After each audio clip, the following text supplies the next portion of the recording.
இவர்கள் ஆட்டுக்குட்டியானவருடனே யுத்தம் பண்ணுவார்கள். ஆட்டுக்குட்டியானவர் கர்த்தாதி கர்த்தரும் ராஜாதி ராஜாவுமாயிருக்கிறபடியால் அவர்களை ஜெயிப்பார். அவரோடு கூட இருக்கிறவர்கள் அழைக்கப்பட்டவர்களும் தெரிந்து கொள்ளப்பட்டவர்களும் உண்மையுள்ளவர்களுமாயிருக்கிறார்கள் என்றான். வெளிப்படுத்தின விசேஷம் 17ஆம் அதிகாரம் 14ஆம் வசனம். இன்று உங்கள் வாழ்க்கையில் எந்த பகுதி ஒரு யுத்த களமாக தோன்றுகிறது? பண பிரச்சனையா, குடும்ப போராட்டமா, அல்லது ஆவிக்குரிய சோர்வா? நினைவிருக்கட்டும், நீங்கள் தனியாக போராடவில்லை. ராஜாதி ராஜாவான இயேசு உங்களோடு இருக்கிறார். இறுதி வெற்றி உங்களுடையதே.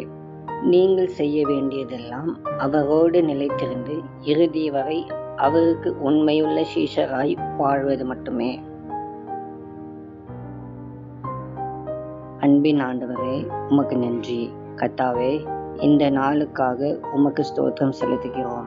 ஆண்டவரே, நாங்கள் எப்பொழுதும் உம்மோடு இருக்க எங்களுக்கு உதவி செய்யும். உம்முடைய கிருபைக்காகவும் இரக்கத்திற்காகவும் ஸ்தோத்திரம். நீர் எங்களை பாதுகாத்து வழி நடத்தும். இயேசுவின் மூலம் ஜெபிக்கிறோம் பிதாவே, ஆமென்.